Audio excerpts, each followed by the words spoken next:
दोस्तों, कभी आपने सुना है कि डॉक्टर एस जयशंकर एक रियलिस्ट हैं, या फिर जो आपके अभी के प्रधानमंत्री हैं श्री नरेंद्र मोदी, वो एक रियलिस्ट हैं, रियलिज्म में बिलीव करते हैं जब बात होती है इंटरनेशनल रिलेशन की, डिप्लोमेसी की। क्या होता है रियलिज्म? रियलिज्म इंटरनेशनल रिलेशन में एक बहुत ही इंपॉर्टेंट कीवर्ड है, जो बेसिकली अगर शॉर्ट में कहूँ, जिसकी लाठी उसकी भैंस, उस पर बिलीव करता है। ऐसा क्या हुआ कि इंडिया की जो ग्लोबल पर्सपेक्टिव की पॉलिसी है वो कंस्ट्रक्टिव एंड मार्क्सिस्ट पर्सपेक्टिव से, इन दोनों से हट के रियलिस्ट पर्सपेक्टिव की तरह मूव कर गई। और यूपीएससी में क्या आप ये पर्सपेक्टिव का मतलब अगर आप सिंपल व्यूज़ में कहो तो व्यूज़ कहते हैं, सिंपल लैंग्वेज में व्यूज़ कहते हैं। तो क्या आप थिंकर्स के व्यूज़ या थिंकर्स के पर्सपेक्टिव, थिंकर्स के नेम्स, ये सब जीएस में या एसए में यूज़ कर सकते हो? इसके बारे में आपको बहुत कम गाइडेंस आज तक दिया गया है। शायद ये पहला ऐसा गाइडेंस होगा कि थिंकर्स के पर्सपेक्टिव को जीएस में कैसे यूज़ करना है। सबसे पहले हम बात करेंगे इंटरनल सिक्योरिटी की पॉइंट से। कुछ हम टॉपिक्स देखेंगे, जैसे इंडिया का डिफेंस एक्सपोर्ट है, या फिर इसका जो अगला टॉपिक है टेरर फाइनेंसिंग, उन पे अप्लाई कर करके भी देखेंगे इन रियलिस्ट पर्सपेक्टिव को। ये जो बेसिकली सारा पोथी पत्रा है, ये बेसिकली आपका पार्ट है जीएस स्पेशल कोर्स, जिसमें एक्चुअल में हम कर रहे हैं मेंस आंसर बिल्ड, इसको ट्राई कर रहे हैं, प्लस जो मेंस इन 300 टॉपिक्स है करंट अफेयर्स, उनके साथ हम ये सारी चीज़ें रिलेट कर करके पढ़ेंगे। ठीक है, तो ये कोर्सेज आप कंसिडर कर सकते हो। राइट, चलो ठीक है, रियलिस्ट पर्सपेक्टिव की बात करते हैं। रियलिज्म क्या होता है? रियलिज्म की जब हम इंटरनेशनल रिलेशन में बात ये करते हैं तो ये कहा जाता है, अगर आपके पास पावर नहीं है तो आप कुछ नहीं हो। डॉक्टर होमी जहांगीर भाभा वो कहते थे, no power is more dangerous than no power. Right, कोई भी शक्ति उससे ज़्यादा खतरनाक नहीं हो सकती कि आपके पास शक्ति ही नहीं है, आप शक्तिहीन हो। ये बेसिकली रियलिस्ट पर्सपेक्टिव है। अगर सामने वाला बंदा आपके पास बंदूक ताने खड़ा है तो फिर आप उसे बंदूक प्लस बम दोनों से फोड़ सको, उसे कहते हैं रियलिस्ट पर्सपेक्टिव। ये आज के ज़माने का भारत है जो आपको मूवीज़ में डायलॉग मिलते हैं, पीएम मोदी के भाषणों में दिखता है, वो सब रियलिस्ट पर्सपेक्टिव के ही इर्द गिर्द है। या फिर अगर आप रिसेंटली देखो कि इंडिया का जो डिफेंस एक्सपोर्ट है 21,000 करोड़ 10 साल में 30 टाइम्स राइज हुआ, ये सब रियलिस्ट पर्सपेक्टिव की वजह से हुआ। तो रियलिस्ट पर्सपेक्टिव बेसिकली अगर मैं इसी टॉपिक के कॉन्टेक्स्ट में अप्लाई कर करके बताता हूँ, इंडिया के डिफेंस एक्सपोर्ट विद टाइम बढ़े हैं, तो अगर मैं इस पर्सपेक्टिव के हिसाब से कहूँ तो ये कहेगा ये एक स्ट्रेटजिक मूव है, ताकि इंडिया की जो मिलिट्री पावर है और इन्फ्लुएंस है ग्लोबल एरिना में, ग्लोबल वर्ल्ड में, वो इंक्रीज़ हो पाए। साथ में पहली चीज़ क्या है, आपकी पावर, आपका कद बढ़ पाए। दूसरा, जो भी आपके यूएसए है, रशिया है, इजराइल है, जो ट्रेडिशनल डिफेंस इंडस्ट्री के सप्लायर्स हैं, उनके साथ आप खड़े हो पाओ, आप जो भी टॉप पावर्स हैं उनके बीच में आ पाओ। ये बेसिकली रियलिस्ट पर्सपेक्टिव है। लिबरल पर्सपेक्टिव की जब बात करते हैं तो ये कैपिटलिज्म से जुड़ा हुआ है। अब क्वेश्चन ये है, क्या आप ये चीज़ें जीएस में यूज़ कर सकते हो? हिंदू न्यूज़पेपर में, इंडियन एक्सप्रेस में भी कई बार आ जाता है कि the realist governance, the realist international governance of PM Modi, ऐसी कुछ एक हेडलाइन छपी थी। तो जब ये चीज़ें नॉर्मल न्यूज़पेपर में आने लगे, आपकी डे टू डे डिबेट का पार्ट बनने लगे, तो आप कर ही सकते हो। अब लिबरलिज्म की बात करते हैं तो लिबरल पर्सपेक्टिव, ये वर्ड आप कहीं ना कहीं पूरे पेपर में, 4 पेपर जीएस के 1 2 3 4, फिर एसए, ऐसा नहीं कि आप ये वर्ड्स एक एक दो बार यूज़ ना कर पाओ, जो मैं आपको इस लेक्चर में बताने जा रहा हूँ। Liberal perspective basically economic liberalisation की बात करता है। अब अगर मैं बात करूँ कि इंडिया का डिफेंस एक्सपोर्ट इंक्रीज़ हो रहा है, आज के पहले जो चैलेंजेस थे इंडिया के डिफेंस एक्सपोर्ट में, प्रॉब्लम क्या थी कि एक्सपोर्ट अगर आपको करना है तो लाइसेंस लेना है, बहुत सारी चीज़ें, दूसरे मार्केट ओपन नहीं है। तो लिबरल पर्सपेक्टिव से अगर मैं इंडिया के डिफेंस एक्सपोर्ट को देखूं तो बेसिकली इकोनॉमिक लिबरलाइजेशन हुआ है, इंटीग्रेशन हुआ है ग्लोबल मार्केट में, उसकी वजह से आपकी इकोनॉमी बूम की है, जॉब क्रिएशन हुई है डिफेंस सेक्टर में।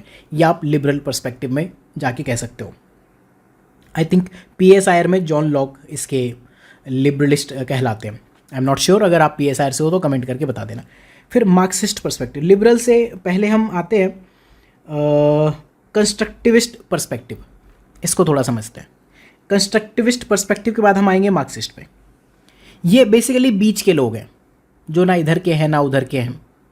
ठीक है, ये बेसिकली ठीक है, मानते हैं कि आपको अपनी जो डिफेंस एक्सपोर्ट है, आपकी आइडेंटिटी को या आपका रोल है इंटरनेशनल पॉलिटिक्स में, वो बढ़ा सकता है, लेकिन आपको एक कैपेबल और रिस्पॉन्सिबल ग्लोबल एक्टर की तरह भी काम करना चाहिए, कंस्ट्रक्टिव मैनर में काम करना चाहिए। मतलब ये कहते हैं कि ठीक है बढ़ो लेकिन सावधानी से बढ़ो, बेसिकली नीतीश कुमार अगर आप कह लो तो, राइट।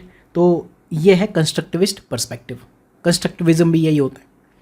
अब आते हैं मार्क्सिस्ट पर्सपेक्टिव पे। ये एक्सट्रीम पर्सपेक्टिव है जो कि लेफ्टिस्ट पर्सपेक्टिव है। ये आपको देखेंगे ये फार राइट और फार राइटिस्ट पर्सपेक्टिव में आते हैं, ये आपका न्यूट्रल पर्सपेक्टिव में आएगा।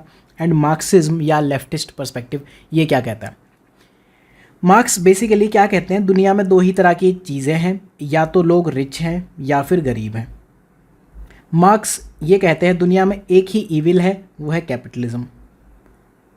मार्क्स एक ही चीज़ कहते हैं, एक ही प्रोसेस है जिसकी वजह से कुछ लोग अमीर हैं वो अमीर और ज़्यादा बन जाते हैं, गरीब लोग गरीब ज़्यादा बन जाते हैं।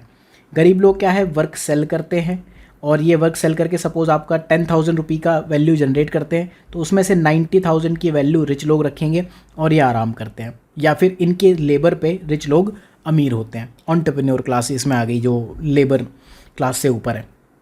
समझ रहे हो? आज की डेट में अगर पीएम कहते हैं कि आपको वेल्थ क्रिएटर्स की भी इज्जत करनी चाहिए, तो वो एंटी मार्क्सिस्ट जा रहे हैं, राइट। लेफ्ट आइडियोलॉजी तो नहीं है। लेफ्ट आइडियोलॉजी ये कहती है जब भी आपको ये बताया जाए कि हम डिफेंस एक्सपोर्ट के लिए काम कर रहे हैं, तो सामने वाले लोग जब ये कहने लगे इतने में तो हम इतने स्कूल बना सकते थे, इतने हॉस्पिटल बना सकते थे, इतना ये कर सकते थे, वो कर सकते थे, दैट इज़ एक्चुअली लेफ्ट। ठीक है, जो आपको प्रॉफिट मोटिव से, एक्सप्लॉइटेशन ऑफ लेबर से दूर ले जाए, वो है मार्क्सिज्म। दोनों बैलेंसिंग व्यूज़ ज़रूरी हैं, लेफ़्ट व्यू भी ज़रूरी है और राइट व्यू भी ज़रूरी है। ये कहेंगे कि बाकी सब ठीक है, जो सोशल वेलफेयर है, मोहल्ला क्लिनिक आपको बनानी चाहिए, वो ज़्यादा ज़रूरी है, आपकी जो बाउंड्रीज़ हैं भले ही कुछ भी बनी रहे। तो ये है मार्क्सिस्ट पर्सपेक्टिव। इसको आप यहाँ लगा सकते हो, वो तो इसको क्रिटिसाइज ही करेंगे, करना क्यों है। तो जैसे आपने देखा होगा जो इंडिया के पहले पीएम हैं, उस टाइम पे आर्मी की, पुलिस की क्या हाल थे, राइट। एंड ये चीज़ें एक्सेप्टेड है, ऐसा नहीं कि मैं किसी पॉलिटिकल आइडियोलॉजी से बायस्ड होकर ये सब चीज़ें कह रहा हूँ, नहीं। आपको खुद भी एनालाइज करोगे, अगर एक पीएम ये कह सकता है कि हमारी आर्मी इतनी स्ट्रांग होनी चाहिए कि सामने वाला बंदा एक मारे तो आप उसके 400 मार दो, दूसरा बंदा ये कहता है कि हमें बॉर्डर पे पुलिस चाहिए, आर्मी ही नहीं चाहिए, तो डिफरेंस आपको समझ में आता है। फिर है फेमिनिस्ट पर्सपेक्टिव। फेमिनिस्ट पर्सपेक्टिव हर चीज़ों को विमेन के एंगल से देखता है। हर एक चीज़ जो भी दुनिया में हो रहा है वो ये देखते हैं कि विमेन पे उसका क्या इम्पैक्ट पड़ेगा। फेमिनिस्ट पर्सपेक्टिव में एक चीज़ और होती है, सिर्फ ज़रूरी नहीं कि विमेन की बात करें, ये इक्वेलिटी की बात भी करते हैं, जेंडर इक्वेलिटी की बात भी करते हैं। फेमिनिस्ट पर्सपेक्टिव बेसिकली एबॉर्शन की बात करेगा, मैरिज की बात करेगा, LGBTQ राइट्स की बात करेगा, ठीक है, मैरिज की एज बढ़ा दो, इन सब चीज़ों की बात करेगा। ये है बेसिकली फेमिनिस्ट पर्सपेक्टिव। तो gender dimension of India's defence export क्या कुछ हो सकती है, आप सोच सकते हो। जैसे ये आपको क्वेश्चन उठाते हुए दिखेंगे, मिलिट्राइजेशन ऑफ इकोनॉमिक्स। अगर इकोनॉमी का मिलिट्राइजेशन हो गया, जैसे यूपी एंड तमिलनाडु में डिफेंस कॉरिडोर बन गए, तो क्या उससे विमेन को जॉब मिलेगी, क्या उससे जेंडर इक्वलिटी आएगी? इस तरह के क्वेश्चंस जो हैं वो रेज करते हैं फेमिनिस्ट। ठीक है, अभी ना मैंने इसमें कोई बहुत ज़्यादा थिंकर्स नहीं बताए, बहुत सिंपल पर्सपेक्टिव है जो आप यूज़ कर सकते हो अपने एग्ज़ाम में। फिर है पोस्ट कॉलोनियल। ये पर्सपेक्टिव है थोड़ा मतलब थर्ड वर्ल्ड कंट्रीज़ के कॉन्टेक्स्ट से देखता है। तो पोस्ट कॉलोनियल वर्ल्ड में क्या हुआ, कुछ लोग जो कॉलोनीज़ थे, जो आज़ाद नहीं थे, गुलाम थे, तो उनके स्ट्रगल्स को दर्शाता है कि क्या उन्हें ऑटोनॉमी मिली, क्या उन्हें सेल्फ रिलायंस मिली। तो पोस्ट कॉलोनियल पर्सपेक्टिव इस टॉपिक को कैसे एसेस करेगा इंडिया के डिफेंस एक्सपोर्ट को?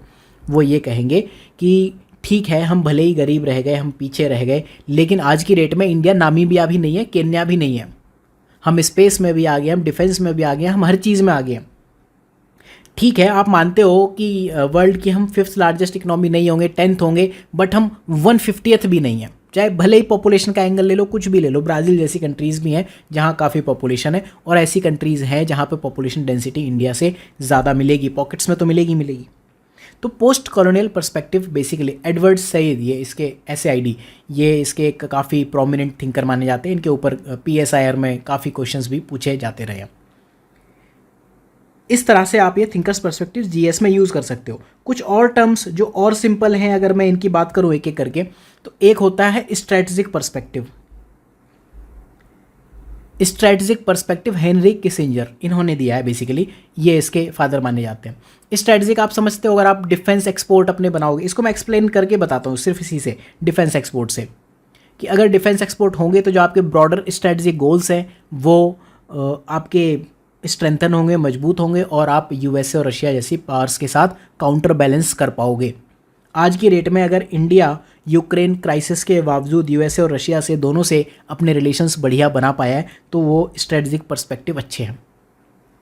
एक होता है सिक्योरिटी डिलेमा। ये क्या बोला है? 2008 में अटैक हुआ, उसके बाद गवर्नमेंट इस डिलेमा में रही कि हम अटैक करें पाकिस्तान पे ना करें। 2001 में पार्लियामेंट पे अटैक हुआ, उसके बाद भी यही था कि अगर हमने अटैक कर दिया तो कहीं ऐसा तो नहीं न्यूक्लियर वॉर हो जाए, ये वो। आज के टाइम पे भी कुछ लोग कहते हैं कि पाकिस्तान के पास न्यूक्लियर वेपन है, डरना चाहिए। ठीक है, डरो, सही बात है, क्या उनको नहीं डरना चाहिए? ठीक है, वॉर कभी अच्छी चीज़ नहीं होती, लेकिन अब सामने वाला बंदा आपको मारता काटता रहे, वो ठीक है, आप चुप बैठे रहो। गांधीयन आइडियोलॉजी यहाँ फेल हो जाती है कि किसी ने आपको एक थप्पड़ मारा, आप दूसरा गाला ये कर दो। नहीं भाई, किसी ने एक थप्पड़ मारा, उसको 4 दो खींच के, ताकि दोबारा, वो तो छोड़ो, उसकी 7 पुश्तें भी इस बारे में ना सोच पाएँ। ठीक है, वो एक टाइम था, आइडियलिस्ट टाइम था, एक थप्पड़ पड़ा। ब्रिटिश के टाइम पे अगर आप दूसरा उसको 4 थप्पड़ मार दोगे तो वो आपको गोली मार देगा, ख़त्म हो जाएगा, आपके पास पावर नहीं है, कुछ नहीं है।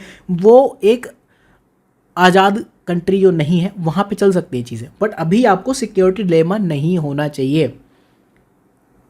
तो आज के टाइम पे जैसे आप देखो, डिफेंस एक्सपोर्ट बढ़े हैं, जो स्ट्रेटजिक सर्जिकल स्ट्राइक्स आपको देखने को मिली हैं, काउंटर स्ट्राइक्स देखने को मिली हैं। एक इसी में टर्म आता है pre-emptive strike, EMPTIVE, pre-emptive strike.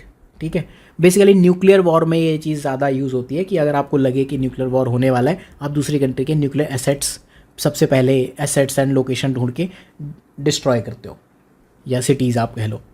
कभी हुआ नहीं ऐसा। ठीक है, तो बेसिकली सिक्योरिटी। अब एक होता है जियो पॉलिटिकल परस्पेक्टिव, उसको हालांकि मैं लिखना नहीं चाहूँगा, स्पाइकमैन ने बेसिकली ये दिया था, और इंडियन ओशन रीजन में ऑप्शनल के लिए ठीक है। लिबरल पर्सपेक्टिव के साथ में आप इकोनॉमिक पर्सपेक्टिव को भी जोड़ सकते हो, बट इतनी टर्म्स नहीं है। एक जो अगली टर्म है वो है soft power. Soft power perspective, क्या डिफेंस एक्सपोर्ट से आप अपनी सॉफ्ट पावर ग्लोबली इंक्रीज कर सकते हो? यस। अगर आप किसी को हार्ड पावर प्रोवाइड करते हो, आप किसी कंट्री को सिक्योर बनाते हो, तो ऑब्वियसली उसके मन में आपकी इज्जत बढ़ेगी, सॉफ्ट पावर बढ़ेगी। इंडिया वाले इजराइल की इतनी इज्जत क्यों करते हैं? खरीदते तो हम उनसे वेपन है। एग्रीकल्चर तो ठीक है, नाम के लिए है। इजराइल हमारे लिए मेनली वेपन इंपोर्ट्स करके हमें देता है, हमें वेपन एक्सपोर्ट करता है, तो इस वजह से हमारे मन में इजराइल बहुत बढ़िया, बहुत बढ़िया। अदरवाइज ऐसा क्या है? तो सॉफ्ट पावर, अगर आपने किसी कंट्री को सेफ्टी प्रोवाइड कर दी, तो फिर उससे बेटर सॉफ्ट पावर प्रोजेक्शन कहीं नहीं हो सकता। ये सब ठीक है, नाच गा के दिखा दो, कल्चर दिखा दो, ये सब ठीक है, MEA के काम है, जो मिनिस्ट्री ऑफ एक्सटर्नल अफेयर्स के ये सारी विंग्स हैं, बहुत बढ़िया कि आप गए, आपने मीटिंग्स कर ली, डांस सेरेमनी, ये सब बढ़िया है। लेकिन हार्ड पावर से बेटर सॉफ्ट पावर आपकी बनाने में कोई हेल्प नहीं कर सकता। फिर एक और पर्सपेक्टिव होता है नॉन अलाइनमेंट मूवमेंट। ये आपको पता ही होगा, पंडित जवाहरलाल नेहरू का जो है ये NAM है। तो इसके प्लस माइनस दोनों हैं, आप सोचना। मतलब NAM क्या है कि अगर जैसे आज की डेट में जो स्ट्रेटजिक पर्सपेक्टिव है, उसको नॉन अलाइनमेंट मूवमेंट से इस तरह से भी जस्टिफाई करते शायद पंडित नेहरू की, या जो आज भी NAM वाले लोग कहते हैं कि ठीक है, आपको रशिया और USA से आज की डेट में जो बार्गेनिंग पावर मिली है, वो तो नेहरू की वजह से मिली है। ये तो नेहरू वाली पॉलिटिक्स है। नेहरू और मोदी दोनों की पॉलिटिक्स, हो सकता है NAM है, दोनों USA एंड रशिया से इक्वल डिस्टेंस बनाए हुए हैं यूक्रेन वॉर में, लेकिन वहाँ हम हाथ जोड़ के खड़े रहते थे कि भैया हमारी बस की नहीं है, हम अलग खड़े हैं। आज की डेट में इंडिया ने कहा हम सस्ता तेल भी लेंगे और आपसे दूसरी कंट्री से वेपन भी खरीदेंगे। ये है, ये भी नॉन अलाइनमेंट मूवमेंट है। तो ठीक है, जो आज के टाइम पे लोग हैं सपोर्टर्स एंड जो अपोजिशन है, दोनों लोग इसको एक्सेप्ट करते हैं, राइट। एक और पर्सपेक्टिव आता है, वो है नेशनलिस्ट। ये तो आपको समझ ही आता होगा क्या है, कि अगर नेशनलिस्ट पर्सपेक्टिव क्या है, इंडिया का नेशनल प्राइड बढ़ेगा, सेल्फ सफिशिएंसी बढ़ेगी, एक्सटर्नल सोर्सेज पे आपको जो डिपेंडेंसी है वो घटेगी, इंटरनल रिलायंस बढ़ेगी। सेम वे में बहुत सारे पर्सपेक्टिव आप लिख सकते हो। तो अब जो ये सारे थिंकर्स व्यू बताए मैंने, पर्सपेक्टिव रियलिस्ट है, लिबरल है, मार्क्सिस्ट है, फेमिनिस्ट, ये सारे राइट, ये आप जीएस में भी यूज़ कर सकते हो, ओपनली यूज़ करो, लिबरली यूज़ करो, ऐसा नहीं भर देना है। मैंने इसमें आपको थिंकर्स के नाम नहीं बताया बहुत ज़्यादा, क्योंकि थिंकर्स के नाम ना आर्टिफिशियल हो जाते हैं। अब जो ये 10-12 थिंकर मैंने इस लेक्चर में आपको बताए हैं, इनका यूज़ करना जब भी आप इंटरनल सिक्योरिटी के आंसर्स लिखो, उस टाइम पे इन सब पर्सपेक्टिव्स की बात ज़रूर करो। सेम वे में हम एक सोशल इश्यूज़ के टॉपिक्स लेंगे, वहाँ फंक्शनलिस्ट पर्सपेक्टिव क्या है, स्ट्रक्चरल फंक्शनलिज्म क्या है, ये सब जीएस में कहाँ तक यूज़ करना है उसकी हम बात करेंगे। Thank you for watching. Website पे आप विजिट करके ये कोर्सेज ज़रूर कंसीडर करना। एंड मेंस के लिए बाकी सारी चीज़ें एक तरफ, मैं यही कहता हूँ, mains answer building this course जो ये वाला है लाइव कोर्स, ये 25,000, this is not open to all, आप इसके लिए अभी बात भी मत करना। दूसरा जो है mains in 300 topics. So thank you for watching. GS4 ethics में भी ये चीज़ें काम आने वाली हैं एंड ऐसे में भी काम आने वाली हैं। सो ठीक है, मिलते हैं नेक्स्ट लेक्चर में।